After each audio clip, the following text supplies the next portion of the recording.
திருச்சிற்றம்பலம். தென்னாடுடைய சிவனே போற்றி, எந்நாட்டவர்க்கும் இறைவா போற்றி, அருள்மிகு நால்வர் போற்றால் எம் உயிர் துணையே. திருச்சிற்றம்பலம். ஈர்த்தன்னை ஆட்கொண்ட எந்தை பெருமான் சிவபெருமான் அவனருளாலே அவன் தாள் வணங்கி சிந்தை மகிழ சிவபுராணம் தன்னை முந்தை வினை முழுதும் ஓய உரைப்பன் யான். நம்மளுடைய பழைய வினைகள் எல்லாம் போகணும்னா சிவபுராணம் படிக்கணும். ஏன் படிக்கணுங்கிறதுக்கு சுவாமி சொல்றாங்க, முந்தை வினை முழுதும் ஓய உரைப்பன் யான். சரி, இதை படிச்சா என்ன கிடைக்கும்? எல்லாம் கிடைக்கும். நம்மளுடைய வினையெல்லாம் நம்மளை விட்டு போகும். கண்ணுதலான் தன் கருணை கண்காட்ட வந்தெய்தி, அவரே வந்து நமக்கு திருவடி தீட்சை கொடுத்து நம்மளை ஆட்கொள்வார். அப்படி சிவபெருமான் எளிமையான கடவுள். அவருடைய புகழை நாம் பாடினோமேயானால் நம்மளுடைய வினைகள் அற்று போகும். விமலன் அவன்தான், அமலன் அவன்தான், விடைப்பாகன் அவன்தான், வினைகள் இல்லாதவன், மலமில்லாதவன், அனைவருக்கும் ஒன்றாகவே அருள் பாலிக்கும் நீதி அவன். சிவபெருமான் செல்வ திருப்பெருந்துறை மேவிய நீதியே அப்படிம்பாரு மாணிக்க வாசகர். அவர் நீதியாக இருக்கிறார் கடவுள். அப்படிப்பட்ட கடவுளுடைய புகழைத்தான் 12 திருமுறைகளாக இங்கே தொகுத்து நமக்கு அருள் இருக்கிறார்கள். இதை நான் ஏன் சொல்றேன்னா, நம்ம நேற்றைய தினம் நாம சிந்திச்சதுல இந்த திருமுறை பாடுவதற்கு முன்னார் திருச்சிற்றம்பலம்னு சொல்றதையும், அதுக்கப்புறமா நம்ம நால்வர் துதி பாடுறதையும் நம்ம நேற்றைய தினம் சிந்திச்சோம். அடியார் பெருமக்களே, உங்களது அனைவரது பொன்னார் திருவடிகளையும் முதலில் நான் வணங்கிக் கொள்கிறேன்.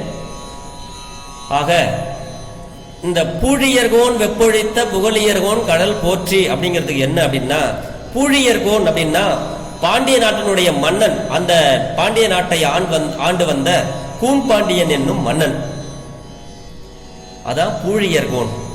புகழியர்கோன் அப்படின்னா, புகழி அப்படிங்கிறது வந்து திருஞான சம்பந்த பெருமானார் அவதாரம் செஞ்ச தலம்.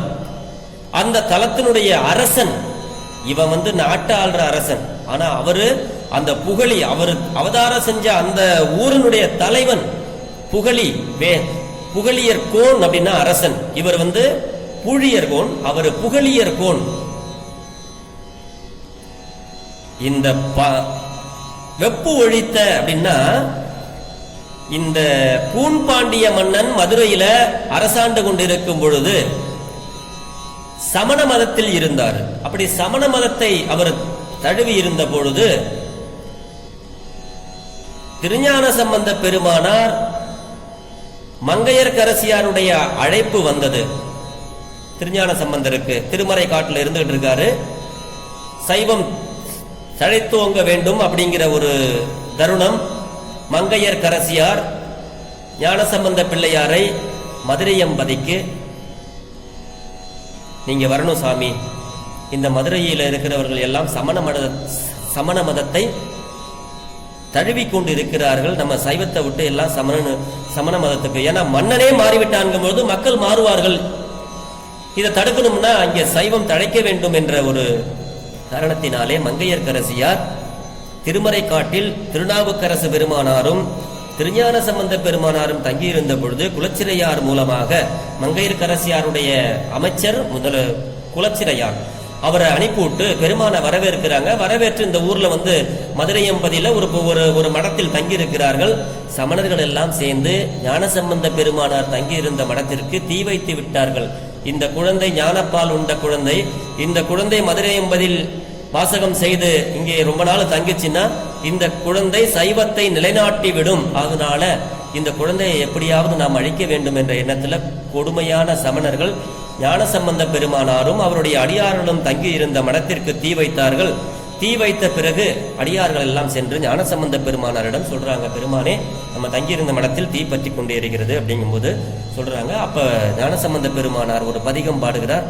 அது ஆலவாய் பதிகம், 3வது தமிழ் வேதத்துல கௌசீகம் பண்ணல பைரவி ராகத்துல செய்யனே திரு ஆலவாய் மேவிய ஐயனே அஞ்சல் என்றருள் செய்யனை பொய்யராம் அமனர் கொழுவெஞ்சூடர் பையவே சென்று பாண்டியர்க்காகவே பையவே சென்று பாண்டியர்க்கு ஆகவே. சுவாமி இந்த பதிகத்தை பாடுறாங்க.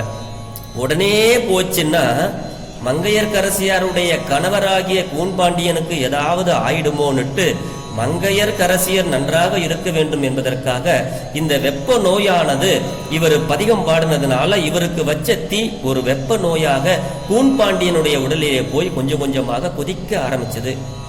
ஜுரம் அப்படி கொளுத்தி கொண்டிருக்கும் பொழுது சமணர்கள் எவ்வளவோ மந்திரம்லாம் சொல்லி மயில் பீலி எல்லாம் போட்டு என்னென்னமோ பண்ணினார்கள், சரியாகவில்லை.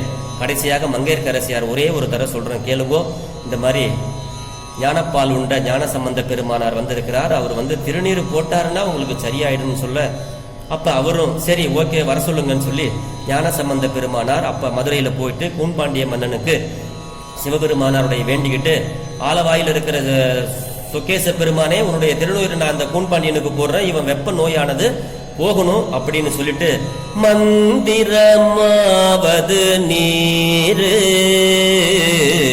வானவர் மேலது நீரு சுந்தரமாவது நீரு துதிக்கப்படுவது நீரு தந்திரமாவது நீரு சமயத்தில் உள்ளது நீரு செந்தூவர்வாய் உமை பங்கன் திரு ஆலவாயான் திருநீரே ஆலவாயான் திருநீரே.